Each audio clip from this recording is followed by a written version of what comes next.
You're skeptical of the state. You're getting over the myth of authority. But the state is still formidable. Or is it? You've got a front row seat in the transition to a free society. Let's dive headfirst into The White Pill Box with your host, Mark Maresca. Greetings all. Thank you so much for joining today. Today my guest is Andrew Treglia. Drew, welcome to The White Pill Box. Thanks for having me. Folks, Drew has directed 4 feature films, including Jones Plantation and Barnum World. He also has a podcast, Maverick in the Machine, which you can find on his YouTube channel and his Substack page. Of course, I'll link to all that in the show notes. Drew, your most recent 2 major projects were Jones Plantation and Barnum World. I wanted to ask you if you could sort of give us a brief overview, sort of tease them for the audience, but also tell us along the way your motivation behind these 2 works. Yeah, I would love to. Well, we did Jones Plantation is it's an allegory and a satire of the current enslavement system we live in through the lens of an antebellum slave plantation in the 1800s.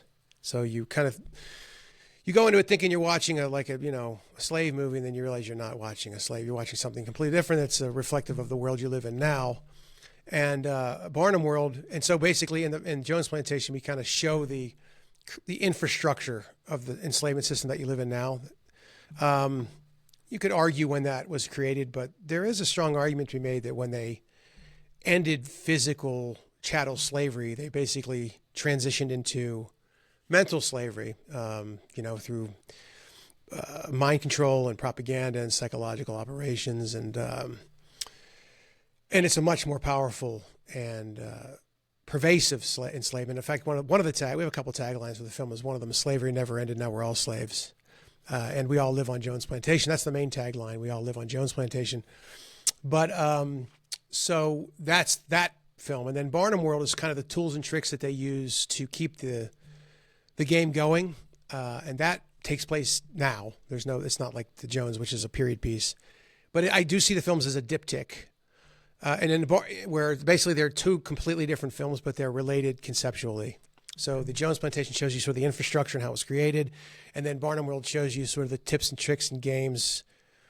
Again, more psychological operations, more mind control, more brainwashing that they use to keep this scam going. And in that film, we bring in a guy who's actually a distant nephew of Nathaniel Jones from Jones Plantation. That's just something behind the scenes that you don't know that in the film.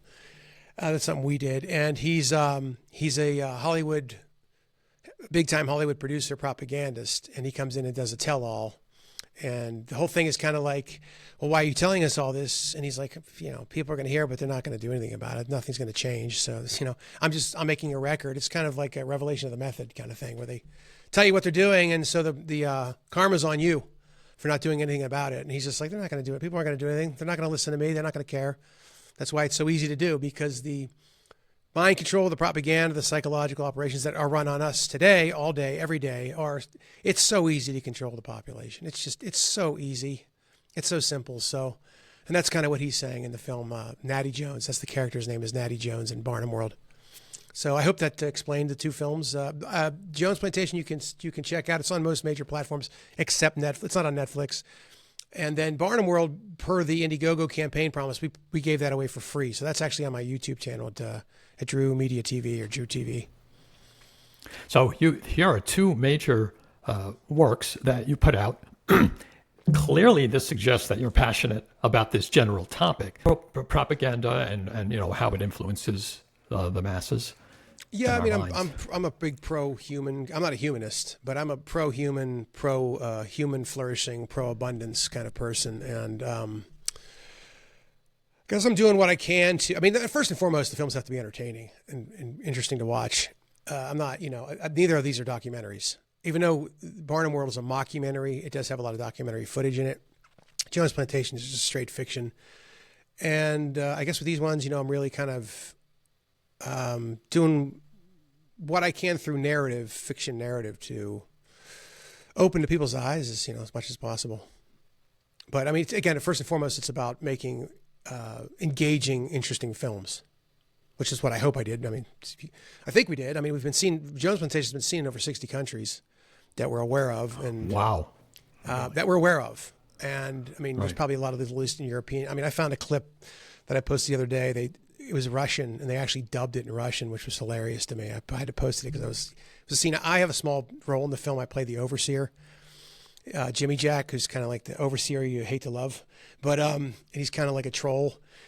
But it was funny because I posted it because they had me dubbed in Russian. It was hilarious. But yeah, it's been seen in over 60 countries that we're aware of. It was taught for a semester at a university in Canada by a very brave professor named Tamari Katosa at Brock University, which is outside in Toronto, basically. And, I get emails and letters from people over. I mean, I had some guys from Bulgaria sending me pictures where they were like bombing Sofia with Jones Plantation stickers. That's just one of like hundreds of examples of stuff. So it's pretty cool, actually. And then Barnum World, it's on YouTube. There's hundreds of messages of people and thank you for the film and stuff. I mean, I know we do get hate too. I mean, I'd say probably 5% of it to 10% is just sheer despise, which is good. I love my haters because that means they're not bored. The people or they've been triggered. I did a post, I don't know, about 6 months ago. It was really funny. It was on some platform where people rate their movies, and the top reviews said, I can't tell you something like, I'm paraphrasing, how badly I despise this film. It made me physically ill. And then right underneath it said, one of the best films ever made. Everybody in the world needs to see this film. I got a kick out of that. That's a good thing. That's what you want. You don't want people bored. It's the worst thing in the world to be bored. You want, 10%. I mean, if it was 80% haters, that'd be a problem, obviously. But to have a small group of people that just despise it with every core of their being, that's good. That's a good thing. Well, and what's so interesting about films like this, which are they're peculiar in the sense that it's sometimes hard to pigeonhole them. Once they start to bleed out there, it seems very unpredictable in terms of how or what kind of feedback you're going to see. Like, for example, I think it was a few weeks ago, I saw a clip on YouTube, a short clip of, I assume it's one of the co-hosts or guests on Alex Jones, and he mentioned Jones Plantation. And I don't know if you caught that. No, I didn't catch that. You have to show me that. Okay, I'll have to go dig it out. I don't remember, and I will look it up and I'll find it because it's probably in my YouTube history. But it was clear he hadn't seen it, but he knew the general theme. And right there, he said, yeah, this is something that we have to get people thinking about. What did he say? There it is. What did he say? Yeah, it was very short. He admitted not having seen it. And in essence, he was saying that they are manipulating us. And this is an example, this movie is an example how people can be manipulated without even realizing it, which is essentially what's happening with the slaves. But then he moved on to other topics. So it was almost like an aside. But I started to think, where did he hear it? How did he hear it? Yeah. And what is it about whatever he heard that resonated enough to bring it out on the segment he was on? I don't know. And so there it is. It's like they come out of the weirdest places sometimes, like you said, with the Russian example.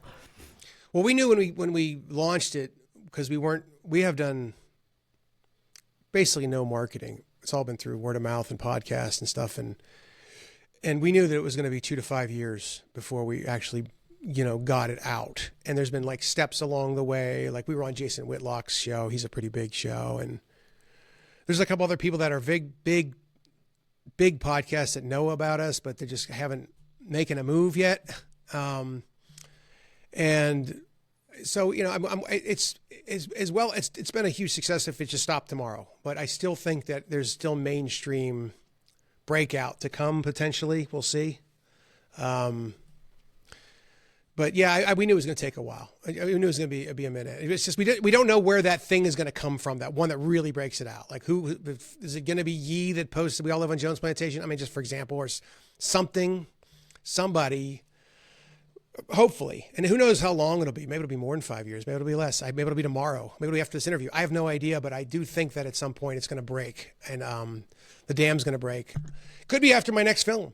I've got a film in the works that I'm working on. It's in the embryonic phases, but I mean, it's going to be a film that is financed, not just done through an Indiegogo. Although we'll probably do a crowdfunding campaign for it just to get audience excitement, and it's kind of also a good test market to see if people are actually interested, But I think they'll be interested in this one, but could be after that film breaks out, and then, you just never know. I'm going to do a sizzle over the years with different podcasters and people on the ground, and I'd like to have that clip. That'd be funny. That's all I was going to say. Yeah. All right, I'll dig it out, and I could find it.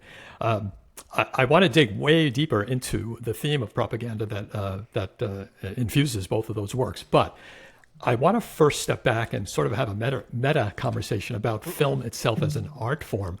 I was thinking about this the other day, and I started off thinking about our own lives and our lived experience of life, where we are essentially sort of the central spectator of our life, right? That's how we experience living itself. And of course, life is a visual and audible experience for us. So that's life. Then I started thinking about the different forms of art: sculpture, painting, and of course, film, TV. And I realized film, TV, what you might call, I guess, the audio, video, screen forms of art, is really the closest of all of them to lived experience. So simply from that point of view, could you comment on that? Does that resonate with you? I think that a couple things. Cinema is the most powerful art form ever, still.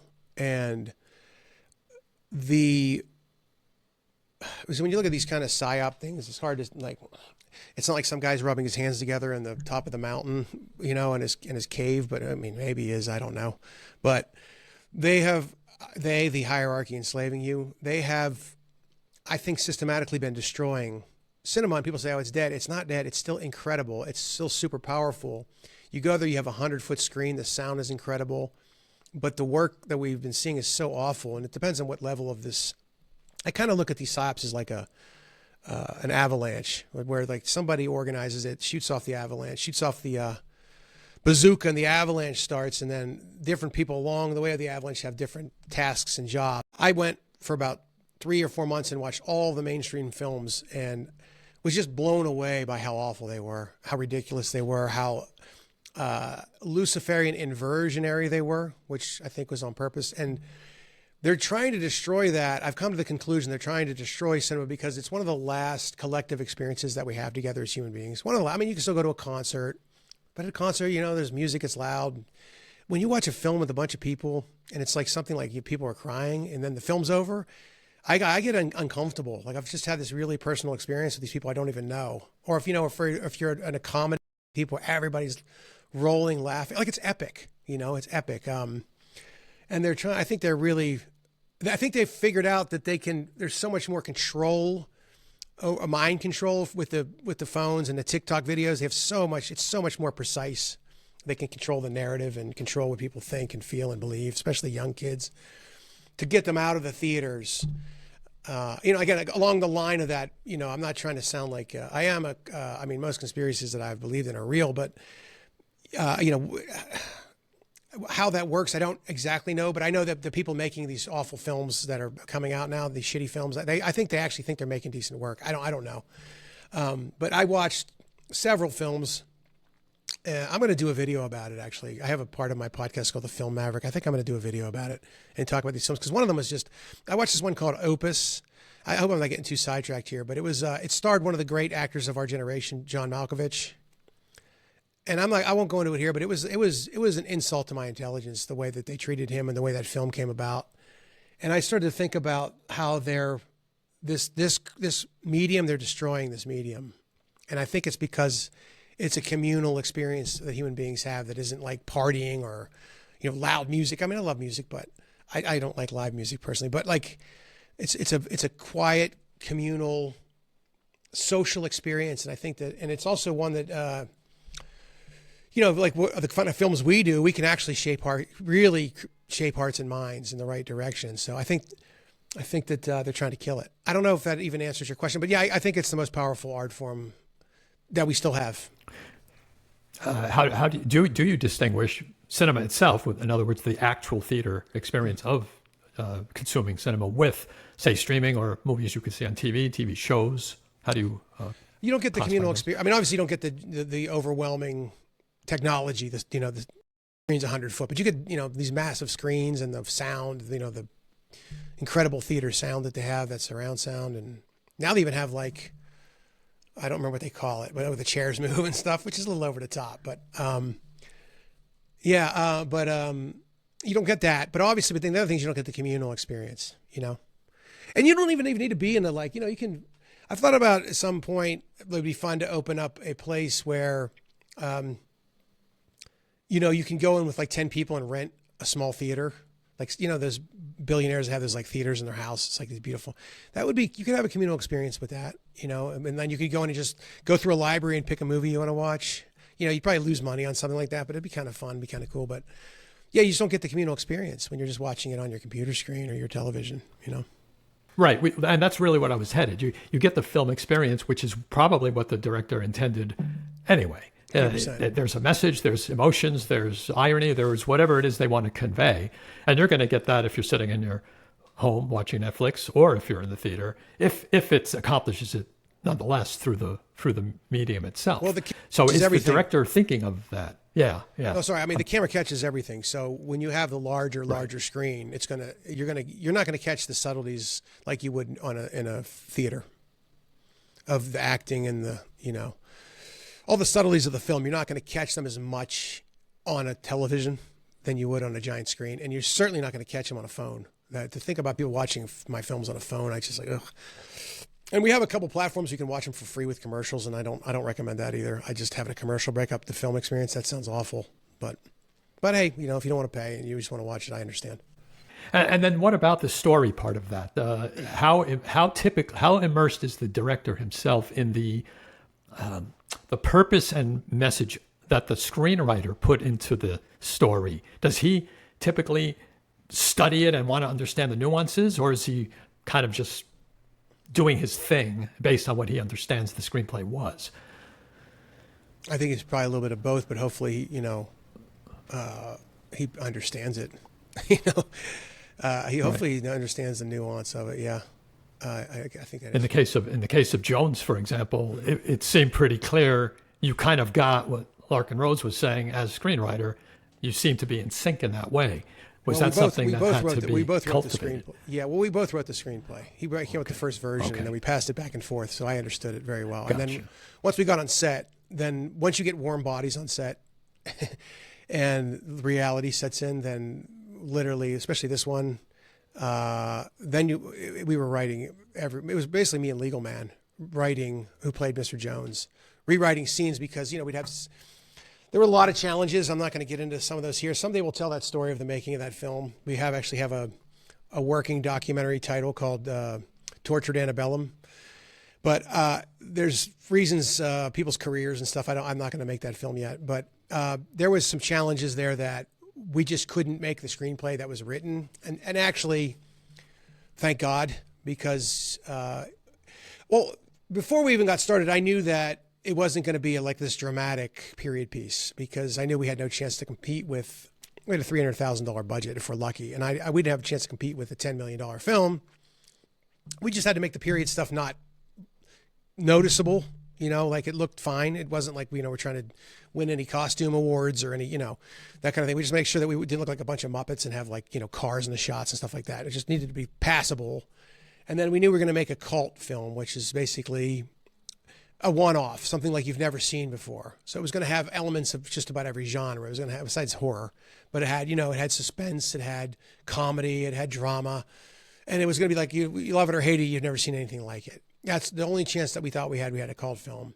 And when we got in there, we started to get the actors in and doing the scenes, and we had to start taking scenes that were 8 pages and making them 1 page and kind of just compress them down to the most important things that needed to be done in the scene, and tweak things. And, I don't know if you remember the film. Did you see the film? Oh, many times, yes. Okay, cool. Well, do you remember the commercials? I don't want to give it away, but the TV. Yeah. Oh, yeah. Yeah, well, that was when you have challenges like that, this is kind of an old cliche, but all kinds of creative juices are flowing because you have to solve problems. And so it creates all these cool creative ideas that you wouldn't come up with if everything was easy. You know what I mean? You've just done what your screenplay showed and that would have been it. But when you're faced, when you're up against the cliff, you have to come up with some really good ideas to survive. And that was something that came out of that. We had some challenges on set. That wasn't in the script. So there were other things like that. But yeah, I mean, Larkin he was the story, he developed the story, created the 12-minute, and then he wrote the first version, and then we passed it back and forth, came up with the final version. I mean, technically he's a screenwriter. Yeah, sure.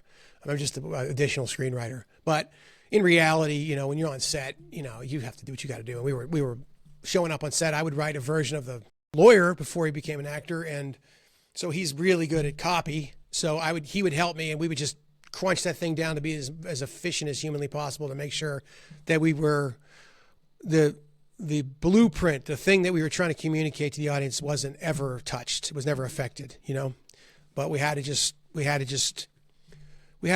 flying by the seat of our pants, you know, so we had to just make it work, and hopefully we did. This is what just absolutely fascinates me about the role of a director / producer, whichever it may be. Because as I said, cinema, media, whatever you want to call it, is the closest we have to actual lived experience. But our lived experience is a very rich, right? A rich environment, a rich experience. Mm-hmm. And so really the director is replicating that, which means he's almost godlike. He's got to think about the sound, he's think about the visual, think about the diction, and think about everything. And it almost seems overwhelming to me. I'm not particularly an artistic type, so perhaps because I don't have that gene, it just seems beyond me. I don't know how you guys do it. I guess that's my bottom line. How do you? Is it just in you?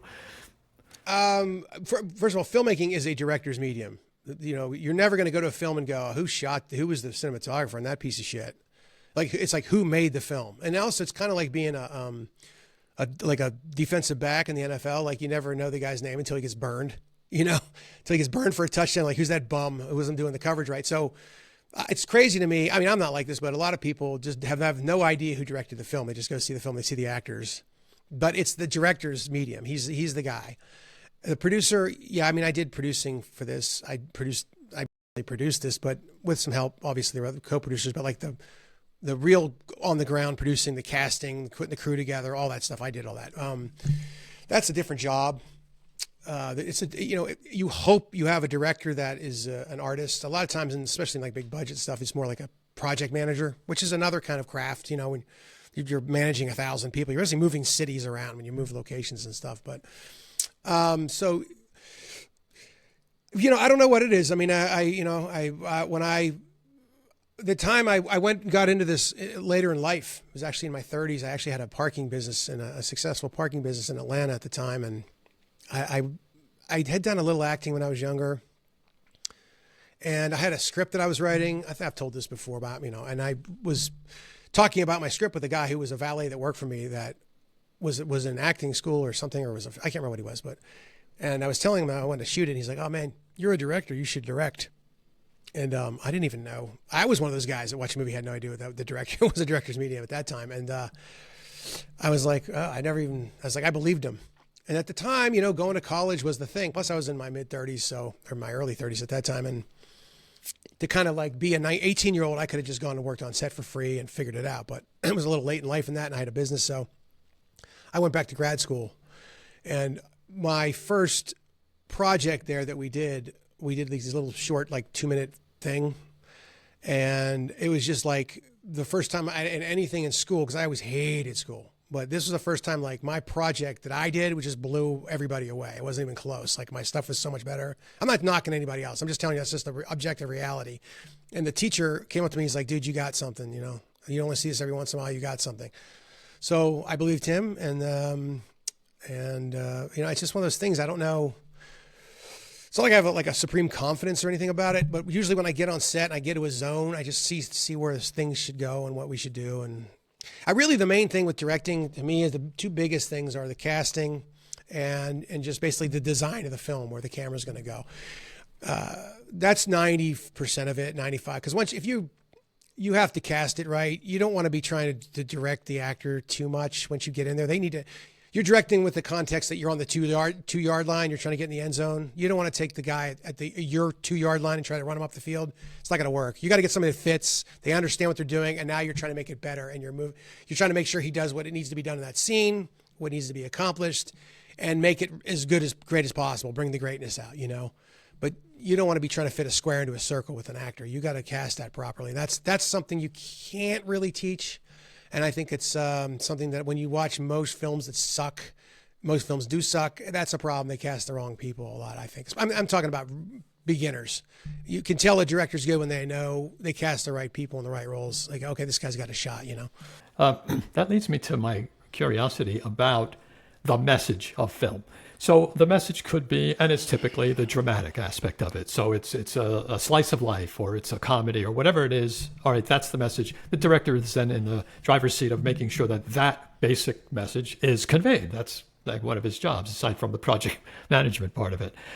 When the message is more of a message you're trying to convey in terms of political type of messages, and Jones fits into this, do you see that as a qualitatively different message from all the other type of dramatic or comedic messages?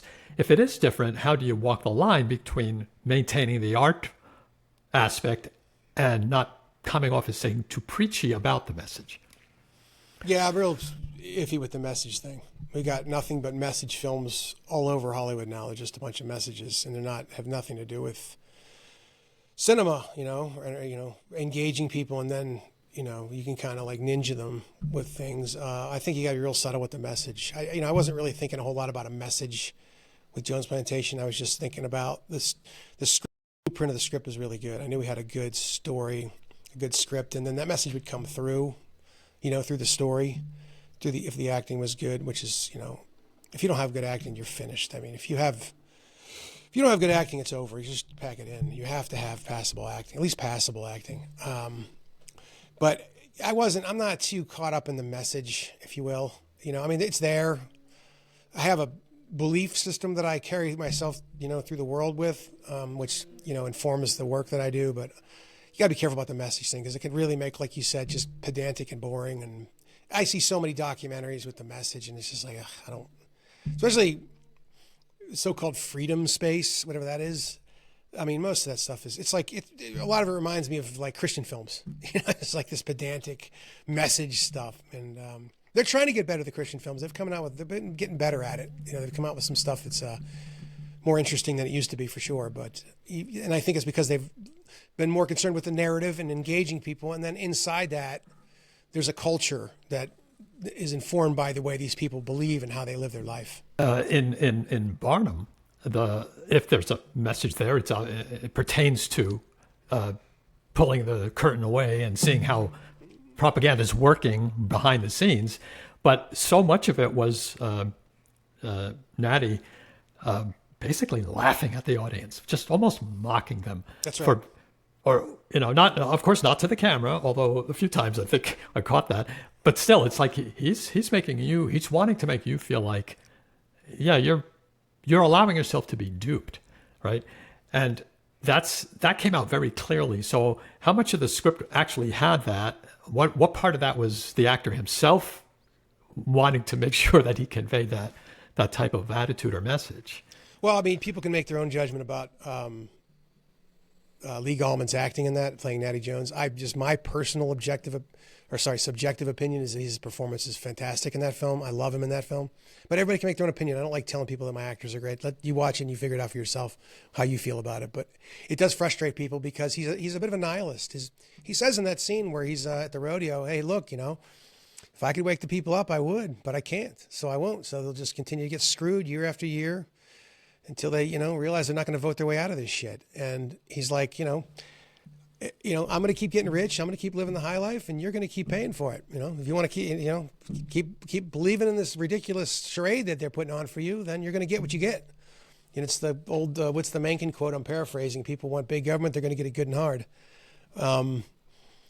He's just like, hey, I'm loving life. I'm living life great. I'm telling you what's up. Most of you are just going to get mad at me and ignore me or tell me I'm stupid or, and okay, fine. Thanks for he says at one point, thank you for your service.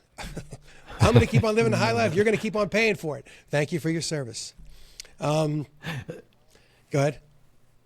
I was going to say that I've been watching and part of the liberty movement for most of my adult life. And I could say that that type of messaging is definitely different than traditional style. It always, or more or less, used to be, you have to spoon feed people. You can't just come right out and say things. You got to you ease them into it, because if you're too in their face, then they're going to reject you outright. And that's certainly true of some people. They'll see something like the things Natty are saying, and they'll just say, I don't want to watch this film. I'm done. Oh, but they did. Trust me, they did. They got angry at me too. Yeah, I'm sure. Yeah. But I'm seeing more and more of this, not just from yourself, but throughout the liberty messaging community, that there's more of a focus now on, you know what, maybe it is better just to put it in their face. If it's a 2x4, hit them on the head, and then see if that wakes them up. If it does, great, that's what it took. If it doesn't, well, then the subtle approach probably wouldn't have worked either. Well, here's the question. When you watch my stuff, if you hate it, tell me where is the lie? You tell me where the lie is, and I'm all ears. But until you tell me where the lie is, then you're in a religion or you're brainwashed, and I've just triggered something in you that bothers you. And perfect example of that is the whole bit we do in Barnum World about the cops. The blue. He's like, "What's your favorite Barnum statement?" A Barnum statement people don't know. A Barnum statement is a statement that sounds like it means something profound and meaningful, but it actually means absolutely nothing, because it means something different to everyone who hears it. And there's a million of these. Build Back Better is a Barnum statement. Make America Great Again is a Barnum statement. They don't mean anything. They're unverifiable. They're unfalsifiable.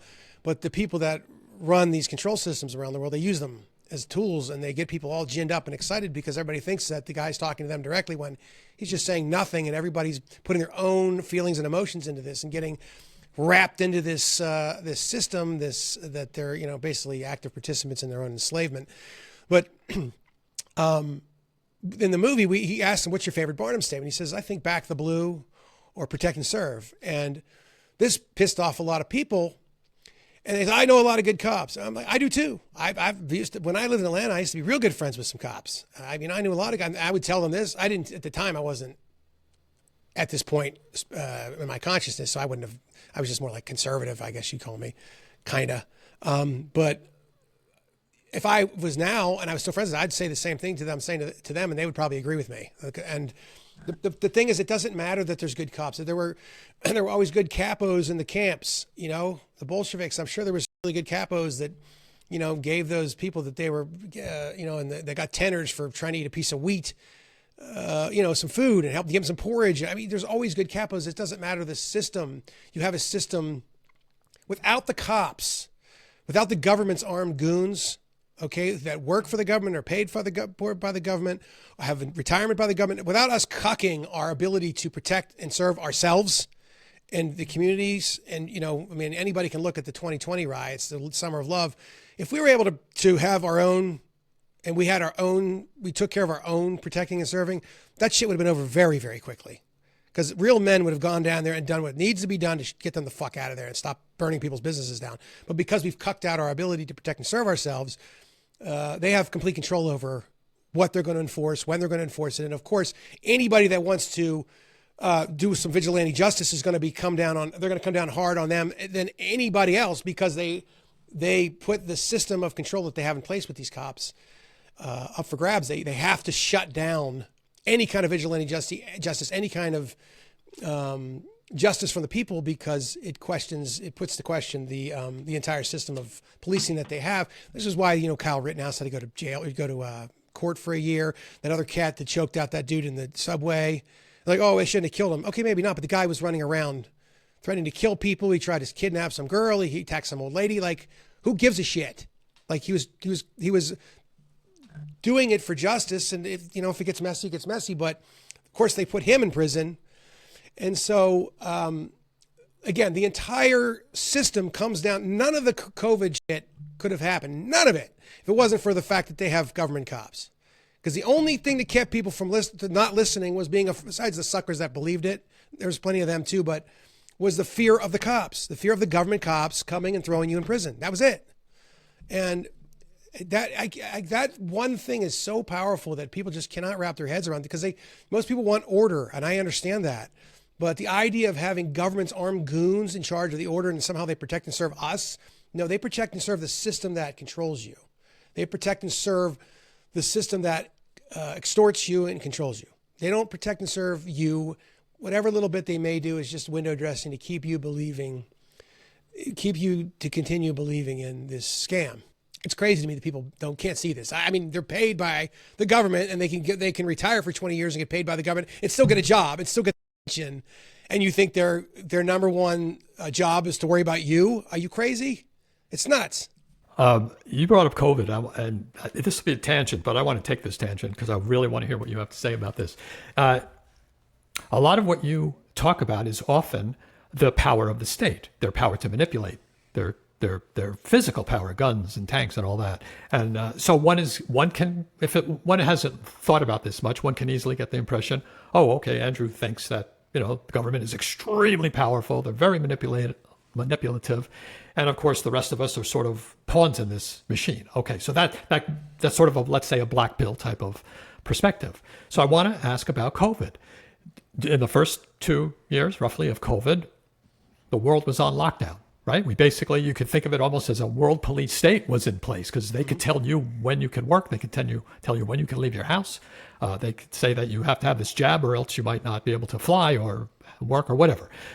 Okay, today we don't have that.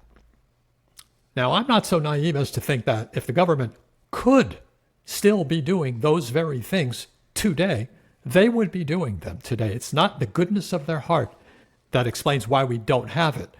So let me throw it off to you. Why don't we have that today if the government is so utterly powerful? Why don't we have lockdowns? Why don't we have exactly the COVID restrictions that we had a year or two, for the first couple of years of COVID? Basically, they fizzled. I'm curious if the government is as powerful as sometimes it's made out to be. Why didn't they just keep all that going? They are powerful. They can only abuse you so much. It's so, now they've got us used to that. And so then they can they'll back off. It's just like the boiling frog and do a little bit more and do a little bit more. They technically could have, but it would be when you make things so horrible for people that they would rather die than not fight back. You've got a problem. That's why I'm a little bit white-pilled about all this, talk about 15-minute cities and digital currencies and all this, like the panopticon, let's put it that way. I'm pretty white-pilled. I don't think they're going to pull that off just because if you make life so horrible for people that fighting is better than living, you'd rather die. Life is so not worth living that fighting is your only option. Then you've got a problem because they're so outnumbered,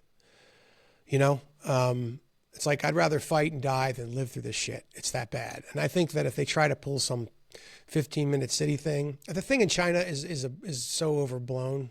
It's a lot of propaganda. I know somebody that went over there and specifically to check that out. And it's like, it's not anything they're trying to make it seem like it is over there. And so, yeah, they would love to do that for sure. I think they would love to kill us all at some point. I don't think people understand. That's one of the big things, and that's a great line. One of my favorite lines in Jones Plantation is that he says, I'm paraphrasing, they're on the stairs, and he says, to wield real power, you must be willing to do the unthinkable. I can't remember the way the line goes, but then eventually Mr. Jones says, well, I think what most people find unthinkable is that men like you even exist. And then Smith says, that's our greatest advantage. And I think that most people, I think a lot more people are awake. I don't know if that's going to help us or not, so to speak, than we think. Because every time I talk to somebody out in the public about this stuff, they get, for the most part, get what I'm talking about. Sometimes they look at me like I'm saying the moon's made out of cheese or something, which happened to me the other day, by the way. I said something about government schools, and the people I were with were like, what, there's something wrong with government schools? They looked at me like I was crazy, and they actually got mad at me. So I was like, okay, I got to not talk around these people for a while. But most of the time, people know what I'm talking about. There's something weird going on. They just can't they can't quite put their finger on it. But they do think, I think most people think that the government's mostly good people trying to do their best. And I'm not talking about the face fags that are the politicians. I'm talking about the actual control system. They think, they're just doing their best. It's a tough situation. I don't think they realize how dark and evil this control system is, and how we cannot really know how high it rolls up. You talk to Mark Passio, he thinks that they're all involved in Luciferian dark arts. My thing is, me and Legal Man talk about this a lot. If there's not something supernatural behind all this, I'll be disappointed. I'm like, really? This is just a bunch of asshole human beings doing this shit? I would be shocked. There's not something, mysterious behind all of this insanity. When they get the whole entire, I can't believe it's been 6 years since 2020. I feel like we just went into a time warp. It's so crazy. It was 6 years ago. That's a long time. But to get the whole world on board like that, you start looking at David Icke talking about there's a cult that runs the world, and you're like, it seems legit. I don't know how else you would pull that off. And then anybody that came out got killed. There was that leader in Tanzania, I think, that took their ridiculous test, which is how they ran that whole scam on, was that fake test. And, he tested a kumquat, it came back positive. He tested a goat, it came back positive. Remember, he was making fun of it. He ended up dead. He was dead. The guy from, was it Haiti or Dominican? I think the Haitian president, dead. They killed another African guy. I mean, yeah, I don't know. I don't even know what your original question was, but yeah. Well, I love talking about the state and its weaknesses. I love doing that because it just doesn't get enough press. We absolutely know its power, and we've been hearing about it for as long as the freedom movement's been emphasizing it. And it is not false, right? Those tanks are big, and those SWAT teams are powerful, and those 4 cops that stop you on the street because you've been going a little too fast, yes, you are overwhelmed. But then there's other perspectives on that. For example, the actual number of cops that there are and military for the United States who are on the front line with a gun, who are, at risk of getting hurt or hurting others. Add that to the politicians, you have barely 3 million people. That's it. Here's your problem. Out of 330 million. Here's the snag. Yes. Okay. Not to cut you off, because I know where you're going with this. But here's the snag. No, it's a conversation. I understand that they're a paper tiger. The problem is, and the reason why we have this situation in the first place, is that the state of human consciousness, even if all these people rose up, what are they going to do? You think they're going to embrace anarchy? You think they're going to embrace a bottom-up organization of society? You're living in fantasy land. We're nowhere near that. And I've heard anarchists talk about, we just need 10%. 10% will change this society. It's like, no, you don't. When you're talking about 10%, you're talking about elite theory, which is even less than 10%. You're talking about a small group of people manipulating society so they can control it and do what they need to do. And of course, especially now, this is the most wicked, stupid people on planet Earth. But there have been times in history where the elites actually cared about their flock. Not now and not most of the time. But you're not going to have elite theory when you're talking about a bottom-up, which would be anarchy, so-called, or voluntary society. That's a bottom-up management system, right? You're going to need 80% of the people. Because all those people, that other 70%, they're going to be your enemies. And the people that don't want to leave you alone and you want to be left alone, they're not going to leave you alone.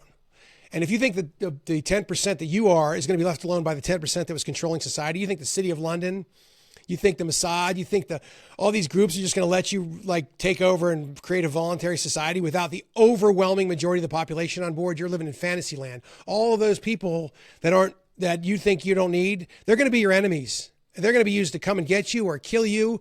They're going to infiltrate you. They're going to kookify you.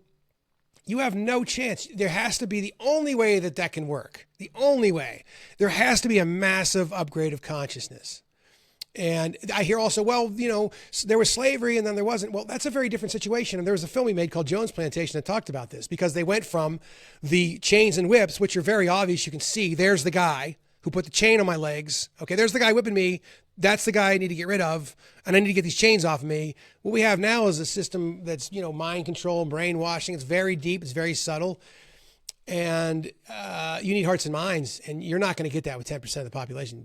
I hear this. I can't believe people actually believe something that's stupid. You have to have a situation, a program of some sort where the entire population, because most people just want order. They want order. They want to live their lives in peace. And if the control system we have now breaks, they're going to be begging for another one under the current state of the population. And these people that think that's, oh my God, the state's going to end and we're going to have anarchy. What are you, 5 years old? I mean, it's so funny because I hear that, I see that meme where it's Santa Claus, and it's like the people that believe in the state and the people that believe in Santa Claus. The meme is basically, we have the same belief system. I believe the state's going to fix my problems. I believe in Santa Claus. You and I are not very different. Okay, yeah, I get it. But it's the same thing if you think that suddenly the society's going to embrace anarchy under the current level of consciousness. No, you need a massive upgrade of consciousness. Or you're going to have maybe worse than what you have now. Could be. I think that's exactly right. I think it's silly for the freedom movement to think that this is actually about changing minds to the point where you have quote unquote like libertarian elected leaders. It's almost a contradiction in terms. Yeah, you know, that's it too, yeah. they'd be in that system, right? And this is why it seems propaganda is so important. Again, the two major themes of your two recent works, because you kind of touched on it when you said you were talking about brute force. That's not scalable, is it? You physically don't have enough people and guns to literally point a gun at everybody. And that's why the propaganda side of it, the consciousness side of it, had to be the thing that made it scalable. In other words, it's also get not the sustainable. To believe. It's also not sustainable. Right. That's what I said earlier. Right. If you make life so miserable for people that they would rather fight or die than live in this situation, then you've got a problem. It's also a lot harder. That's what, one of the things about Jones Plantation, this is a lot easier, man. Just sucker the people, just play mind games with them and psychologically control them. It's a hell of a lot easier, and it's a lot more powerful than dealing with this whipping and beating and, constant fighting. It's the only option, in fact, because, since brute force, first of all, is just, you don't have the resources to enslave an entire population. Well, let's put it this way. The state would do that if it could, because pointing a gun and saying, do this, is a lot easier than figuring out all the propaganda stuff and how do I manipulate people, how do I put groups against. That's really complicated and resource intensive. So yeah, a gun would be a lot simpler, except it's not long-term sustainable. Whereas, like you said, the propaganda, once you get it in their head, this belief in authority, well, then they're doing the self-compliance. They're doing the work for you. All you have to do as the state is make sure that the occasional rebel is put to task. That's right. And also in doing that, you want to make sure that the rest of the population denounces that person for you.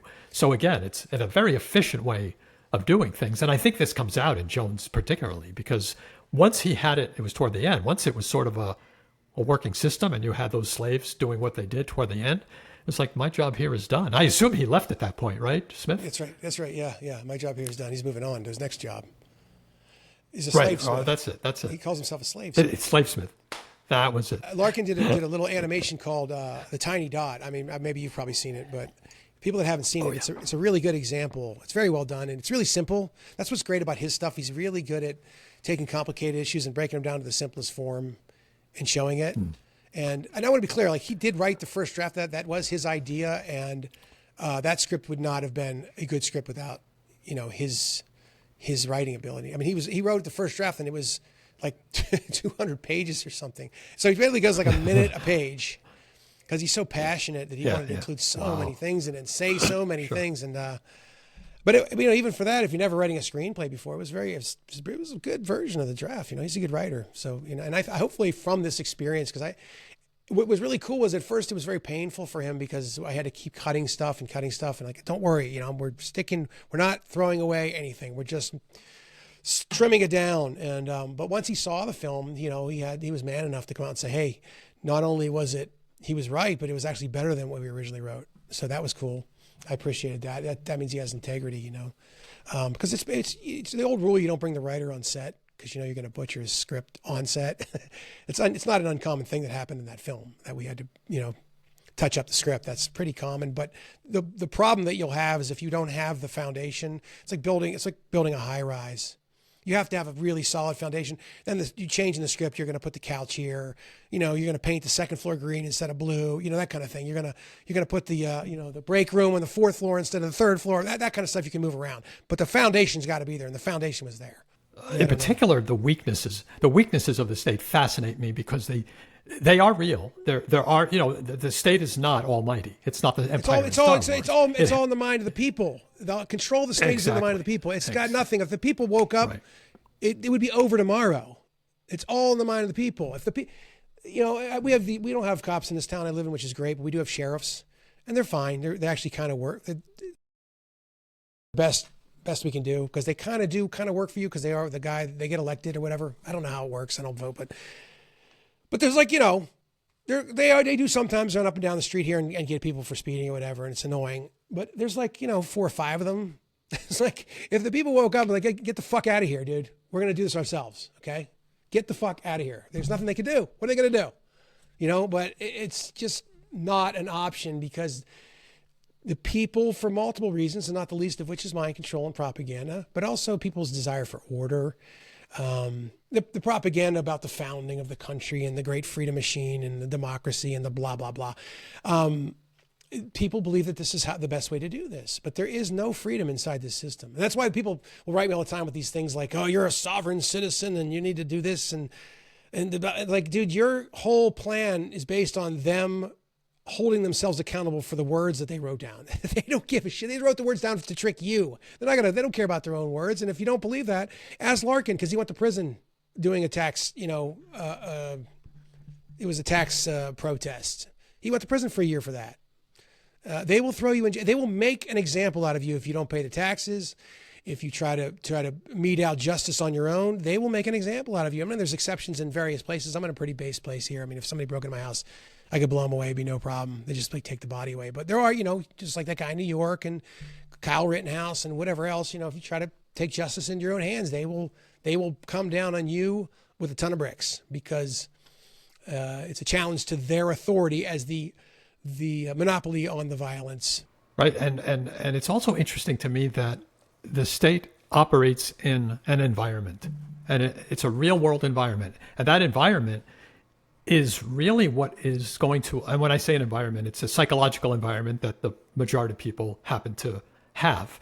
Mm-hmm. And it's that environment that sets the constraints of what the state can do. So it isn't the Empire in Star Wars where it could just do literally whatever it could do. So for example, if in the United States and modern America, somebody wanted to be the royal king, it couldn't happen because the sentiments of the people's beliefs don't permit that. Mm-hmm. If a person, on the other hand, wanted to be a city mayor, okay, yes, that's something that they can do. So notice that in both of those examples, the state has to work within the constraints of what the belief allows at any given point in history. So today, obviously, democratic republicanism, whatever it's called, that's the guardrails that the state can wield its power within. It can't just become a dictatorial dictatorship in America, North Korea style. The people or the mindset of the people can't tolerate that. So the state still has to operate in some measure of constraint. There's one thing, this is kind of off topic, but I do have a white pill. I think that we are going to have, I don't know what exactly it'll look like. In fact, I know we are. We're going to have secession very soon. Like reality is going to insert itself here, that the mandate that the people have for this federal government, we're occupied. Like you and I are American. And this is why I hate when people say, well, we went to war, or we did COVID, or we were making masks. No. You keep conflating we Americans with them, the United States federal regime that occupies us. And frankly, at this point, they're occupied by Israel. Maybe they always were. I don't know. But that is, I think, a really important distinction that people can make, that because what gets measured gets managed. If you start thinking of us, they and us, they and us, they went to war, they sent us to war in World War II, us, they and us, you can start separating yourself consciously from this regime that rules over you, that occupies this land. And I think that they're so insane and stupid. And at some point, this Trump thing, the boomerang back to the left, I should say this way, is going to be so extreme and so stupid and so evil and so totalitarian that I think it's going to break. And I think we're going to have massive secession in the early 2030s. That's my prediction. So, and I'm pretty sure I'm right about that. It's coming. There's no way this can continue. It's just too insane and too stupid. There's no reason why the state of Jefferson, which is basically Northern California, should be in the same state as Southern California, let alone California have the same government as Mississippi. These are completely different places. You cannot have one governing body over 360 million people. And that's why one of the great Barnum statements that they always try to pull is we got to come together. We got to bring this country together. That's a meaningless Barnum statement that's never, ever, ever going to happen. People need to get with their countrymen. If you think that some kid happens to look at a doll when he's 3 years old, and now it's time to chop his testicles off, we're not countrymen. You know what I mean? We are not countrymen, okay? And we should not, your vote should not be able to cancel out my vote. Not that I vote, but on a local level, you know, if it broke up and there was a bunch of secession, when secession happens and there's a bunch of different states, and I might actually consider voting if I thought I could actually have some real representation, maybe, you know. But the idea that in this situation, when they stopped growing Congress, and so there's only 435 congressmen for 360 million people, so it's basically like one congressman for every 750,000 people. It's just retarded. It's like 12 football stadiums, that's your congressman. Do you think you could maybe have some corruption there? You think you might be able to buy some corruption in there and there's no accountability? So they can go in there, they can say one thing when they run and they go into office. There's no contract with the people. They can go and do whatever they want. There's absolutely no accountability, which is how they want it. And of course, they want more and more and more people to vote because then they can manipulate the situation a lot more and also get a lot of stupid people. I mean, let's be honest, if there's no IQ test for voting and you're a guy with 140 IQ who employs 100 people and then a guy who's on welfare with a 71 IQ and your vote equals, what kind of a system is that? That's retarded. That's the kind of system that is. It's a system of you could say that the dictator's worse, but at least the dictator, I know there's the guy. And you might actually get somebody who's caring and our whole lives we were raised in this propaganda. And Franco is a perfect example. I always thought he was just some crazy dictator guy. And then you actually sit down and do some alternative history research and realize the guy was a ardent Catholic, God-fearing man who was fighting the fucking communists in his country. And the communists are running around burning churches down and raping nuns and killing priests. Okay, the man was trying to save his people, and you don't learn that because he wasn't, a democracy lover. So we're brainwashed into believing. I used to think the word democracy meant good and free and all these things. And that was all brainwashing and mind control. It's just a scam. It's a scam to create a system of control where there's no accountability. And so there's so much corruption and there's no accountability. You can just lie and point the finger and there's no way to prove it really, and there's so much bureaucracy. It's the bureaucratic state that, they have these stupid fake trials where, Rand Paul really went after Fauci. Did you see the way he called him those names? Did anything happen? Did he put him under oath in a court of law, and charge him with a crime? No, it's like he's got 8 minutes. You can sit there and talk to one another. Ooh. He really caught him there. So what? It's just a top blow off so people can sit there and go, yeah, we're getting it now. And then nothing happens. It's a total joke. I can't believe, I just can't believe people still believe in this shit. It's mind boggling to me, but Yeah, it is Santa Claus, right? Now we can believe that the child still believes in Santa Claus because they are a child and their mind isn't there yet. But when you finally wake up to the fact that the state itself is an illegitimate institution and that it just runs on the fact that people believe it, when you wake up to that, I don't know of anybody who's gone back and says, no, I want to believe in Santa Claus again. It's an eye-opener in that very literal sense, a mind-opener, which is a good thing because, once again, I like going back to at least listing and seeing the weaknesses of statism. And that's the big one right there, is that it rests on a lie. It doesn't rest on logic or principle, or reason, or goodness, or consent. It rests on a lie, a myth. And boy, that's awful that it exists, and it's awful it has the power it does. But at least the white pill in there is that its only foundation is indeed a lie, which means whatever strategy you might think works, the real goal to pierce into is to get people over that lie, at least get them skeptical. If they're not anarchists, who cares? Just get them wondering. Get them skeptical, get them to mock them, anything to increase that skepticism a little bit. And perhaps that's enough to start that wave rolling. Secession is a great first step, I think, because it is, to me, it's comparable to an abusive relationship. Today, no one would say the woman has to stay with the guy just because they're married and you don't break that contract. It's like, no one would say that. It's like, no, the very thing you should do is separate from an abusive relationship. To me, that's one of the best arguments for it. Get out. If it's not working out, get out. The majority of secessions of the last 50 years were peaceful. The Soviet Union broke up pretty peacefully. England separated from European Union peacefully. Czechoslovakia, I think, split up peacefully. It doesn't have to be a civil war. No, it's not going to be. It's going to come on its own. It's not going to be. That's one thing I thought. I think Trump actually was the man of the moment. He's supposed to get in there for whatever reason. I think that he's going to bring this hardcore of sort of left tyranny. And also he's proving to these kind of right-winger guys that this system, it doesn't work.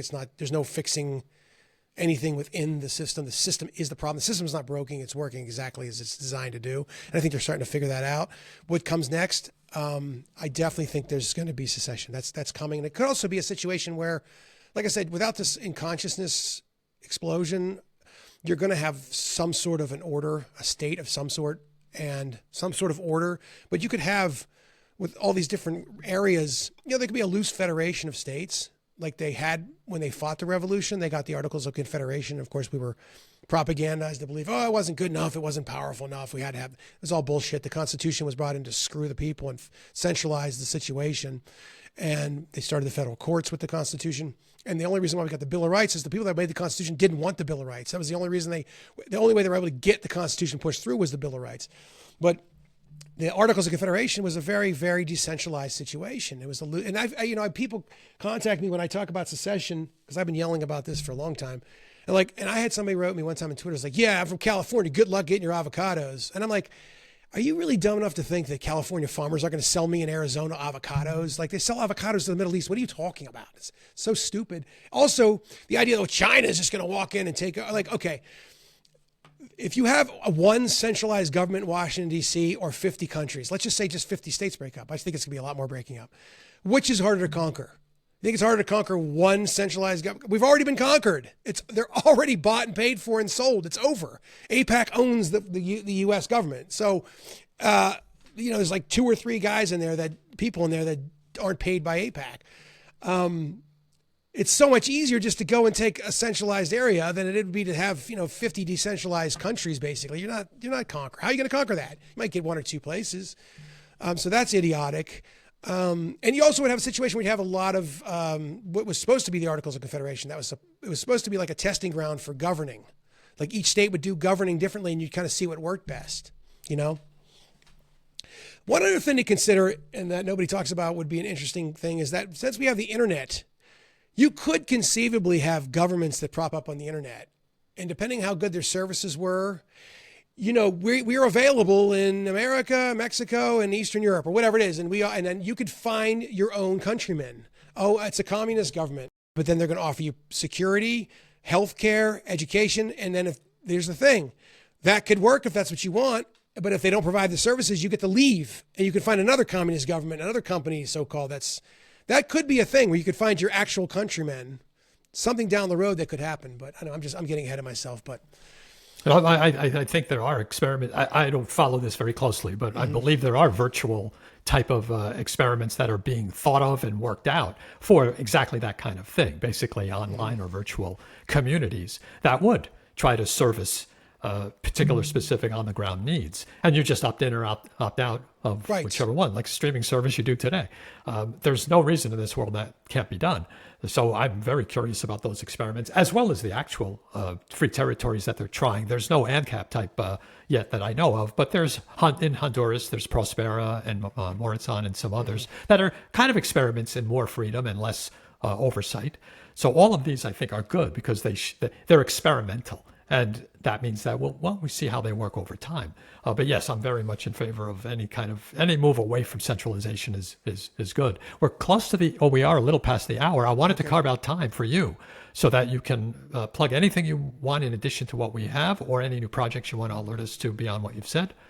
Floor is yours. You kind of went over it. Just if you go to drewmedia.studio, I basically have it now set up like a link tree. It has links to all my stuff. You can find Jones Plantation, Barnum World, and Maverick and the Machine. They can also go to drewmedia.studio, and they can also go to drewmedia.studio, or drewtv.substack.com. I have a Substack now, so drewtv.substack.com. They can do it for free, or it's like $8 and change a month if they want to go on the made members. I call them made members. Okay, cool. Very good, very good. That's a great place to wrap up our interview. Sounds good. Thanks so much, Drew. Okay. So much for joining me. It was great meeting you, great conversing with you. I had a great time. Okay, cool. Thank you. Again, folks, check out Drew's content in the show notes. I'll have links for that. And as always, thanks to all of you out there for joining us today. Take care and see you next time. Thanks so much to all subscribers and everyone who joined today. And remember, keep looking for those white pills.